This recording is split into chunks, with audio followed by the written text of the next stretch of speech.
Convidamos a Dalcler a assumir a tribuna. Queridos companheiros e irmãos de ideal,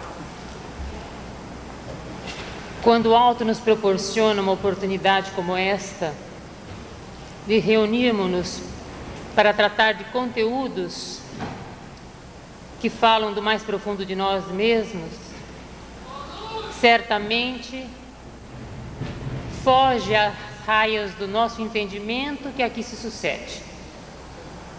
E é por isso que nós pedimos ao Mestre que nos faça instrumentos da sua paz. Nas coisas da vida, nós vamos aprendendo que a verdade, os grandes segredos, não estão na novidade do que de repente aparece, mas a simplicidade é que guarda essa verdade maior. E a nossa proposta desta manhã é com vocês estarmos vivendo a afirmação feliz de alguém que disse que ele, Jesus, falava da vide, da semente dos passarinhos, mas da sua boca as coisas simples e pequenas, divina luz destilam. E é essa luz que nós desejamos tomar para caminhar com ela na estrada. E a vivência dentro do trabalho da infância, juventude, mocidade, paz, tem nos ensinado muita coisa. Tem nos ensinado justamente o valor destas pequenas coisas. E é por isso que nesta manhã nossa proposta é estar realmente sentindo e vendo a criança, os jovens e pais, uma visão global de trabalho. E nós tomamos, naturalmente, Kardec no Livro dos Espíritos, quando na sua conversa, os Espíritos afirmam que o Espírito Eterno, na sua caminhada, percorre as mesmas fases que ele percorre na matéria, e vice-versa, melhor, não é? A infância, a meninice, a juventude, a idade adulta e a perfeição. E o Espírito Eterno, reencarnando, vai através destas oportunidades construindo a educação integral do ser. E se nós, dentro do trabalho, pararmos para analisar, nós diríamos que basicamente a nossa vida, nas suas grandes alegrias, nas suas grandes dores, nas suas grandes buscas, ela se sedimenta na relação. É a relação com o outro que compõe, que dá vida à nossa vida. É o desafio maior. E nesse encontro com o outro, o ser vai crescendo, vai descobrindo o próximo, vai descobrindo a si mesmo e vai encontrando Deus. E nós nos recordamos então de alguns fatos acontecidos com as crianças, que até dizemos que começa a formar o nosso folclore da evangelização. Nós nos recordamos no momento de 3 casozinhos acontecidos no trabalho ou com pessoas ligadas ao trabalho, e que normalmente nós nos recordamos quando conversamos com os companheiros sobre o assunto da evangelização. Uma garotinha de 5 anos foi convidada por seus pais a participar de uma prece em família. A avó estava hospitalizada. Era uma senhora forte, robusta, bastante pesada, e naquela época estava em evidência na federação a figura do Hulk. E os pais se reuniram com a garota, fizeram a prece e num determinado momento perguntaram a ela se ela desejava fazer algum pedido ao Papai do Céu. E a garotinha disse sim: Papai do Céu, o senhor traz a vovó para casa, mas se o senhor não aguentar, o senhor chama o Hulk, viu? Outra garotinha viu sua mãe desencarnar, morrer para ela. E sempre que falava do assunto, diziam ao seu ouvidinho: foi Jesus que levou, ela está com Jesus. E num determinado dia, essa criança é apresentada a uma foto, a uma gravura, e disseram: olha, este é Jesus. E ela olhou para a gravura e disse: mas eu tenho uma raiva dele. E outro ainda aconteceu dentro da sala de aula. O menininho chegou e começou a dar pontapés, usualmente na perna da evangelizadora. Então parou-se para ver por que a criança, de jardim ainda, estava tendo aquela reação. Foi-se então até a casa, porque ela não era trazida pela mãe, mas por um rapaz interessado. E se confirmou que a mãe trabalhava a semana inteira. E naquele momento, o domingo de manhã, seria o único momento que ela teria com o filho. E o filho vinha para a federação e a mãe ficava em casa. Naturalmente, ele estava mais do que certo. Aquele único momento de estabelecimento e fortalecimento de uma relação tão cara para ele era cortada, porque ele precisava vir para a evangelização. E conversando com a mãe, então foi-lhe solicitado que ficasse com a criança, que a evangelização se fizesse nesta relação de carinho e de encontro com o seu filho. Esses fatos, na realidade, falam dos fundamentos do trabalho de infância e juventude, da evangelização dos corações infantos juvenis, do qual participamos na Federação Espírita. O tema central, do qual emana todo o conteúdo programático e para o qual convergem todas as atividades, é Deus. E é disso que nós gostaríamos de estar conversando um pouquinho. O trabalho, ele se divide em 3 níveis. O primeiro nível, que nós dizemos vai de 4 a 10 a 9 anos, o segundo de 10 a 15 anos e o terceiro de 16 a 21 anos. E se Deus é o tema central, neste primeiro momento de 4 a 9 anos, a visão de Deus é o que Ele pode me dar. Deus como doador. Mas por que essa visão na esquematização e fundamentação de todo um trabalho? Porque a criança, nesta fase, que se inicia aos 4 anos, ela é egocêntrica. Ela precisa do outro para se estruturar, para se preparar para ocupar o seu espaço. Ela precisa do outro para ganhar a confiança neste mundo, para começar a relacionar-se melhor. E é neste momento, então,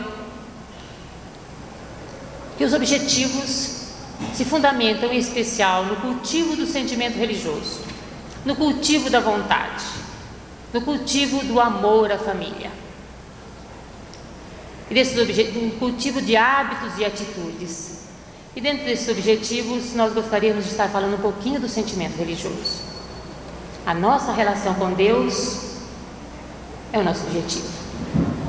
Na medida em que nós fomos ajudando a criança a significar esta relação, nós desejamos que ela se prepare para amanhã assumir a sua autoeducação.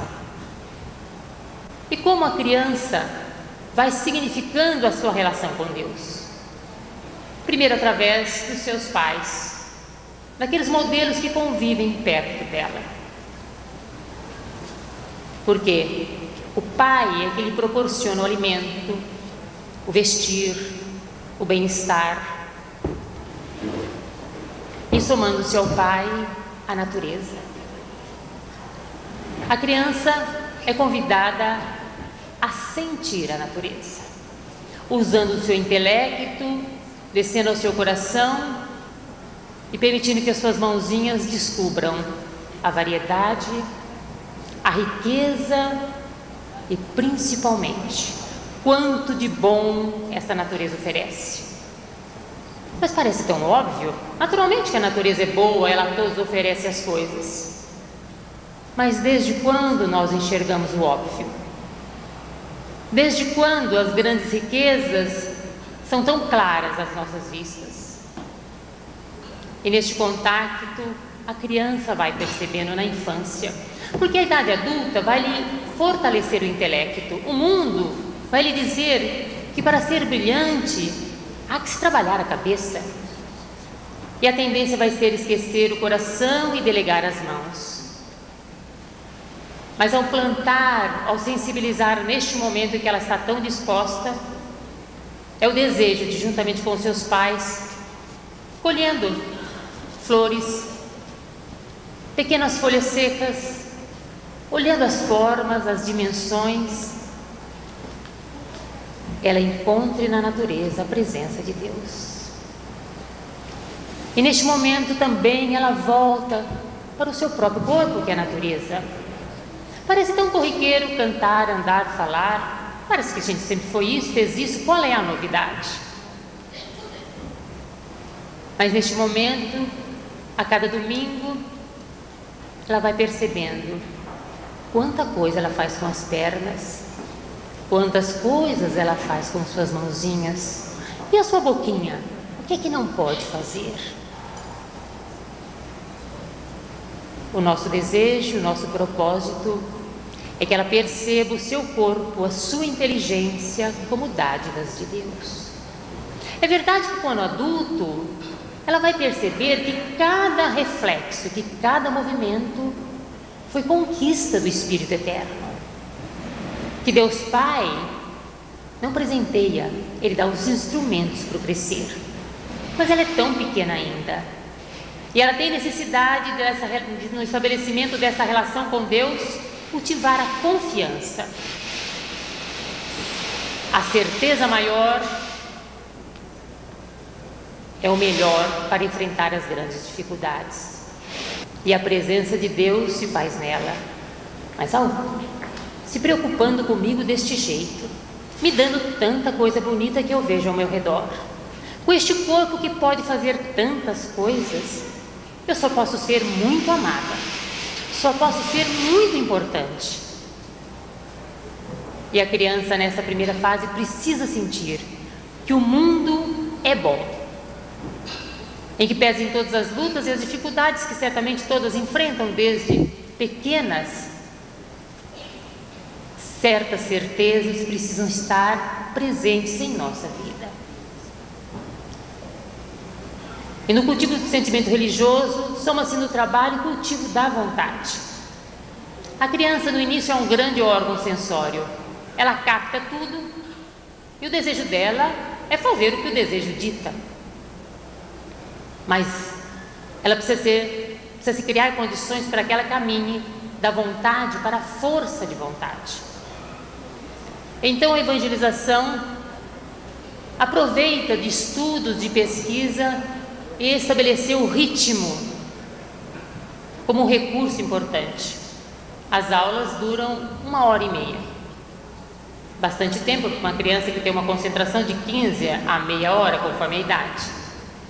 E quem talvez passe pelas salas ache um pouco estranho, porque nós adultos temos uma tendência a perder o nosso parâmetro de criança, não é mesmo? Passa numa sala de evangelização, vê as crianças brincando de casinha, fogãozinho. Será que aqui é evangelização espírita mesmo? Será que eles não estão esquecendo do Evangelho de Jesus? Porque nós pais somos muito ciosos, queremos que o nosso filho se evangelize para que ele seja feliz.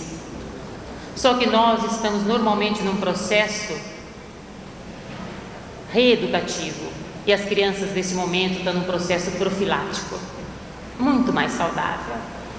E quando elas brincam, elas colocam a sua emoção toda, os seus probleminhas, as suas dores que nem sequer elas percebem, as suas dificuldades de relação.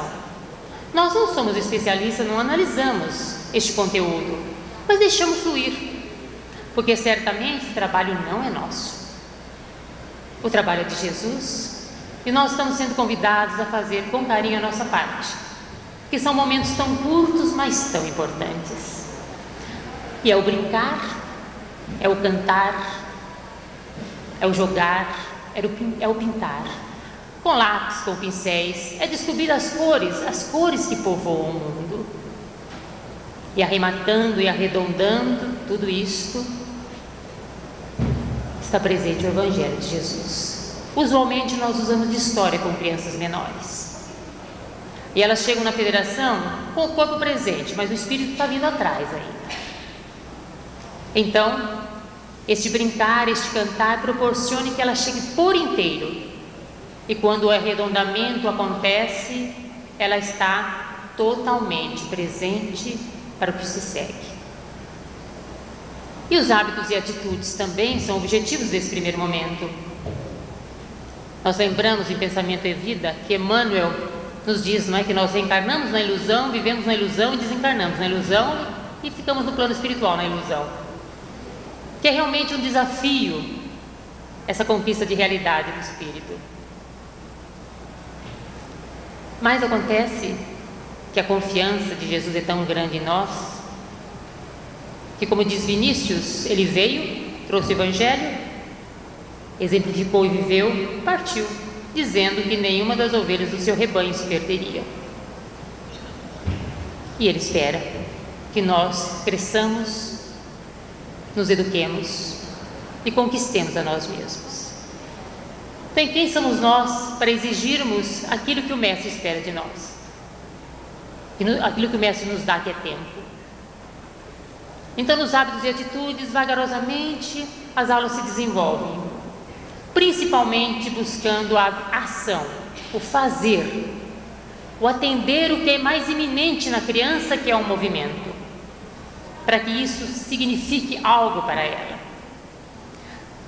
Mas essa visão, esse enfoque de Deus como doador, como criador, a criança cresceu. É o jovenzinho de 10 a 14 anos, 10 a 15 anos. Então a visão de Deus agora é o plano divino, a gênese dos mundos. O jovenzinho já começa a perceber o outro começa a tornar-se significativo na vida dele. Só que ele quer dar ao outro aquilo que ele acha que o outro precisa, aquilo que ele percebe do outro. Mas ele está em franco desenvolvimento intelectual, em franco desenvolvimento físico. Ele está se preparando para enfrentar transformações. Se no início o evangelizador era o centro, agora o evangelizador também vai aprender. Ele vai vagarosamente deixar de ser o centro para, na juventude, eu diria, ser periferia. Mas a periferia que acolhe, que está presente. O jovem quer o seu espaço, o jovenzinho, e a sua curiosidade o lança a conhecer, o lança a buscar. É agora este momento mais propício para os fundamentos da doutrina espírita, antes que o frescor da mocidade venha com os questionamentos tão necessários e importantes. Há que se fundamentar os alicerces para resistir a esses questionamentos ou para respondê-los criando uma nova resposta. Então, neste momento, é oferecido aos jovenzinhos os fundamentos básicos, é a formação doutrinária, onde o Evangelho de Jesus é a meta, a doutrina espírita é a porta que abre para a vivência desses ensinamentos. E o jovenzinho também já vai sendo convidado através da ação, do refletir, ao cultivo da vontade continuando. O espírito de análise agora é estimulado, que ele proporciona tantas vivências, porque a doutrina favorece este espírito de análise. E ele vai se percebendo que ele está no mundo, numa sociedade, mantém uma relação com Deus e com o outro. Ele está formando, ele está fortalecendo, ele está ganhando a sua identidade, sendo alguém com um passado, com um presente e convidado a construir um futuro. Este momento é o momento que os jovenzinhos, principalmente 12, 13 anos, que eles começam a questionar os pais sobre a ida à evangelização.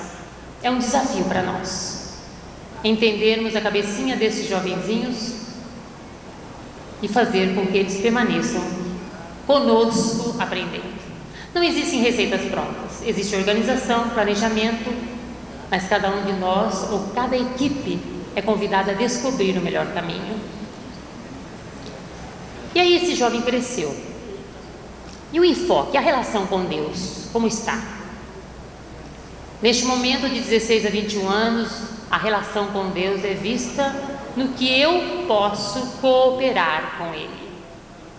Eu já vejo o próximo, eu já vejo o outro. Eu vou procurar aprender a dar ao outro o que o outro precisa, o que o outro necessita, não o que eu quero dar ao outro. O jovem está com suas possibilidades em franca atualização. E ele é capaz, se interessado, de realizar coisas que nós antes questionávamos. Ele é capaz de nos surpreender com suas decisões, com suas realizações e de nos ensinar profundamente. Quantas brigas, nós diríamos que acontecem entre evangelizadores jovens. São aquelas brigas saudáveis. O evangelizador de um lado, meio cioso de que tem a verdade, embora o intelecto diz que não, ele acha que emana, inconscientemente, como se essa verdade fosse dele. E o jovem querendo conquistar o espaço. E como o próprio pai sente dificuldade em ceder o centro do seu filho, o evangelizador também sente dificuldade em ceder o centro do jovem. Ombro a ombro, caminhar e construir. Então é a vivência que vai proporcionar, desde o sempre, uma dificuldade, um desafio que todos os evangelizadores enfrentamos, é de fazer as nossas aulas significativas em relação à vida. Se eu estou falando de perispírito, se eu estou falando de materialização, se eu estou falando da misericórdia divina, se eu estou falando de fluidos, qual é a relação que isso tem com a minha vida? Para que eu estou falando disso? Muitas vezes nós nos perdemos, não é? É tão interessante discursar, é interessante a teoria. E nós somos convidados a rever a teoria na prática e da prática construir uma teoria. Fundamentados nesse ensino de Jesus à luz da doutrina. Também não é fácil. E a vivência cristã oferece então os trabalhos aos jovens. A cabeça anda a 2.000 por hora. É necessário que as mãos trabalhem. Normalmente nesse momento da vida, a gente guarda uma ligação entre cabeça e mão, que passa pelo coração, mas já não é tão forte assim. Então os jovens, eles têm uma preferência muito grande pelo trabalho. E às vezes nós nos perguntamos, o que nós temos que fazer para que os jovens estejam assim tão presentes nas nossas aulas, nas nossas discussões, nos nossos estudos, como eles estão no trabalho? Está aí outro desafio. Mas não um desafio a ser vencido só pelos evangelizadores, não, pelos jovens também. Neste momento eles são participantes. Eles não são mais crianças que nós carregamos no colo. Eles dividem conosco essa responsabilidade. Então o trabalho nas creches, nas casas assistenciais, a visita às famílias, o evangelho no lar, proporcionam esta oportunidade. Atualmente, o grupo de juventude desenvolve alguns trabalhos. Um trabalho é o grupo Caritas, que visita mensalmente o Lar Batuíra, da Casa Transitória, o Lar de Velhinhos. E a gente vai descobrindo que dificuldade a gente tem de relacionar-se com os velhinhos. Que dificuldade de descobrir o velho em nós e saber trabalhar com isso. Interessante que os jovens têm dificuldade, mas os evangelizadores têm muito mais. E é neste contato que nós vamos nos reciclando. Nós vamos observando como é que anda a nossa relação com Deus através desses velhinhos.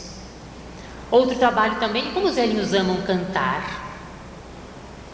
Como é difícil quando você não cultivou na infância alguma coisa que fosse grata ao seu coração, você trazer isso na velhice. Você observa que você não vai aprender a ser velho quando for velho. Você está aprendendo hoje, jovem, como você vai ser na sua velhice.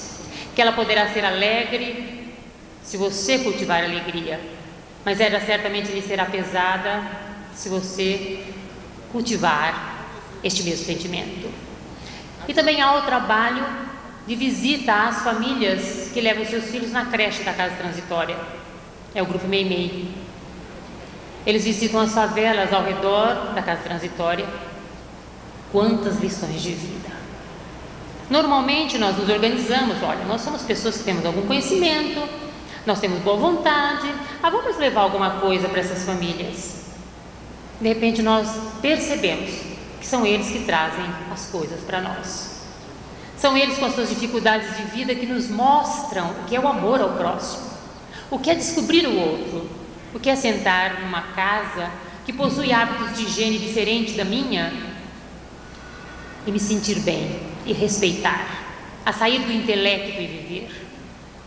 Como é que pode uma mãe de família, cujo esposo foi assassinado, cujos filhos estão doentes, falar para mim de amor, me contar do Evangelho e eu sair lá renovado porque ela me estimulou? São tantas lições de vida que certamente os livros não guardam, é só viver. E os jovens também participam dos grupos que dão aula às crianças de jogos, artes e música. E também isso o trabalho nos ensinou.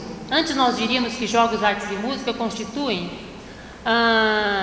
atividades complementares à infância e juventude. Hoje o trabalho nos fez ver que artes, jogos e música são o trabalho de infância e juventude, tanto quanto todos os conteúdos que nós apreciamos, porque Jesus, os valores do Evangelho estão presentes em todos os lugares, estão presentes nas nossas atitudes. E esses jovens aprendem a conviver, a relacionar-se com as crianças, a respeitar a criança. O evangelizador aprende a respeitar o jovem e nós somos convidados a aprender a nos amar. Desafiador? Certamente. Divergências? Com certeza. Mas de onde nasce a vontade de aprender se não for das dificuldades? Ninguém deitado ao sol, descansando, está enfrentando as maiores barreiras de si mesmo, se assim o permanecer. Este jovem vai crescendo e o evangelizador vai agradecendo por crescer junto, embora de vez em quando, logicamente, tenha vontade de dar uns tapas na orelha do jovem, não é? Mas isso também é natural do processo, não é? E esse jovem chega aos 21 anos. É nosso desejo que aos 21 anos, nesse cultivo da relação com Deus Criador, nesse cultivo do elo de confiança e da certeza que Deus povoa as nossas vidas incessantemente, é nosso desejo que ele esteja pronto a assumir um trabalho na seara espírita. Porque ele está na seara espírita, ele tem compromissos com essa seara espírita, de divulgar, de levar aquilo que ele aprendeu, que ele construiu, e também que ele possa estar se preparando para a construção do seu lar. Mas toda essa caminhada de relação se fez também em família, se fez na presença dos pais. Pais, a melhor coisa e talvez a pior coisa que pode acontecer na nossa vida, não é? Sem eles, como caminhar? Com eles, quantas vezes dificuldade de aprender? Mas é o encontro dos filhos de Deus com filhos de Deus para crescer. E há experiências muito interessantes nessa visão global de trabalho, no relacionamento com os pais. Quando começamos o trabalho, a posição dos pais era uma. Hoje a posição dos pais é outra na evangelização, mas sempre uma presença imprescindível. Mas qual é essa nova posição, qual é essa nova visão? Isso nós vamos ouvir daqui a pouquinho.